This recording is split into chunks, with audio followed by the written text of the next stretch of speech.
Baik, pada hari ini saya akan mencoba membuat konten yang berjudul Baber ya. Baber ini adalah baca berita. Di sini saya akan membaca berita-berita terbaru, khususnya mengenai dunia, supaya wawasan dan pengetahuan saya bertambah. Kemudian saya rekam, saya masukin ke YouTube. Ya, syukur-syukur ada yang nonton. Kalau nggak ada yang nonton juga nggak apa-apa. Oke, judul berita yang saya baca hari ini adalah US, Australia, UK sign key deal in nuclear sub-alliance. Jadi di sini bahwa Amerika, Australia, dan Inggris sudah bersepakat untuk bersepakat untuk membangun sebuah aliansi atau persekutuan tentang pembangunan nuklir ya, senjata nuklir. Nah, inilah gambarnya, kita lihat di sini. Australia Minister of Defense Peter Dutton, Australia Foreign Minister Marisa Payne, US Secretary of State Antony Blinken, US Defense Secretary Lloyd Austin. Nah, inilah para menteri pertahanan. Yang ini pertahanan Australia, ini menteri luar negeri Australia, yang ini menteri Secretary of State, menteri dalam negeri kalau nggak salah. Ini lupa saya apa ini, coba kita cari dulu ya. Secretary of State itu apa bahasa Indonesianya? Secretary of State adalah menteri ya. Jadi Secretary of State. Jadi di sini Menteri Luar Negeri artinya ya. Dan ini Defense Secretary, Menteri Pertahanan. Australia formally embarked Monday on hotly contested program to equip its navy with nuclear-powered submarine in new defense alliance with British and United States. Jadi Australia mengumumkan pada hari Senin atas program yang sangat menarik perhatian untuk mempersenjatai kapal selamnya dengan senjata nuklir, di mana mereka bersekutu dengan Inggris dan Amerika. Defense Minister Peter Dutton joined US and British diplomats in signing agreement allowing the exchange sensitive naval nuclear propulsion information between the nation. Menteri Pertahanan Peter Dutton bergabung dengan diplomat Inggris dan Amerika menandatangani persetujuan adanya pertukaran nuklir kapal selam di antara bangsa-bangsa tersebut. It is the first agreement on the technology to be publicly signed since the three countries announced in September the formation of Defense Alliance AUKUS in confront strategic tension in Pacific where China and US rivalry is growing. Ini adalah perjanjian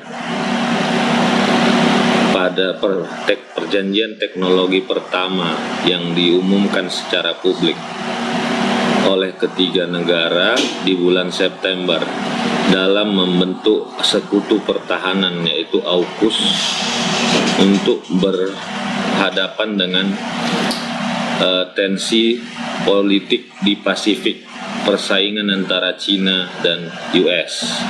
Ngeri juga ya. Jadi persaingan ini semakin hangat ya, semakin kuat. Nuklir pun sudah dimainkan.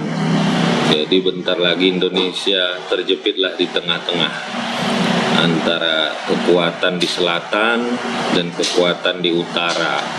Tinggal kitalah menunggu. Nah, the agreement will permit cooperation which further improve our mutual defense posture. U.S. President Joe Biden said in a statement on Friday ahead of Dutton's signing ceremony in Canberra with U.S. Charge d'Affaires Goldman and British High Commissioner Ambassador Victoria Treadle. Perjanjian akan mengizinkan kerjasama untuk meningkatkan postur pertahanan bersama. Presiden Amerika Joe Biden menyatakan pada hari Jumat sebelum Dutton menandatangani perjanjian di Canberra dengan US Charge d'Affaires. Charge d'Affaires ini kalau nggak salah ini konsulat kalau nggak salah ya, Michael Goldman dan Duta Besar Inggris Victoria Treadle. Under the AUKUS deal, Australia would obtain 8 state-of-the-art nuclear-powered submarine capable of stealthy long-range mission. Dengan adanya perjanjian AUKUS, Australia akan memperoleh 8 kapal selam bertenaga nuklir capable of stealth. Stealth ini kan kapal selam siluman. Stealth ini kan siluman ya, pesawat siluman. Ngerinya. Indonesia saja hanya cuma 4 kapal selamnya, dan itu pun sudah sebagian rusak dan tidak mempunyai nuklir. Australia punya 8 sejenis stealth. Waduh, gawat nih bah. It also provide for sharing cyber, artificial intelligence, quantum, unspecified undersea capabilities. Waduh. Juga perjanjian ditandatangani untuk sharing cyber artificial intelligence. Waduh. Quantum undersea capabilities. Quantum and unspecified undersea. Waduh. Kemampuan di bawah laut yang tidak bisa disebutkan, spesifikasikan. Wah, luar biasa ini. Wah, hanya baca aja lah. The agreement has angered China, which described it as an extremely irresponsible threat to stability in the region. Perjanjian ini telah membuat China marah, menganggap itu tindakan yang sangat tidak bertanggung jawab terhadap keamanan di regional Asia ya. It has also infuriated French, which discovered at last moment its own diesel-electric submarine contract with Australia, recently estimated to be worth 90 billion Australian dollar, had been scrapped. Dan ini juga membuat marah Perancis karena pada detik-detik terakhir kontrak pembuatan kapal selam diesel dengan Australia yang diperkirakan 90 miliar US Australia dollar atau 65 miliar dolar Australia Amerika dibatalkan. Australian Prime Minister Scott Morrison has been unapologetic about his handling of the agreement, insisting it was in his country's national interest, that he knew it would ruffle some feathers. Oh, paten kali kalimatnya nih bah. Kalimatnya sangat politis sekali. Perdana Menteri Australia Scott Morrison tidak ingin meminta maaf tentang adanya perjanjian ini, dan dia menekankan semua yang dilakukannya adalah untuk kepentingan nasional negaranya, dan dia tahu hal ini akan ruffle some feathers. Feathers itu bulu-bulu, jadi mungkin intinya ini membuat orang tersinggung, marah dan sebagainya ya. Jadi itulah berita yang saya baca. Ini berita saya kutip dari Jakarta Post, terbit tanggal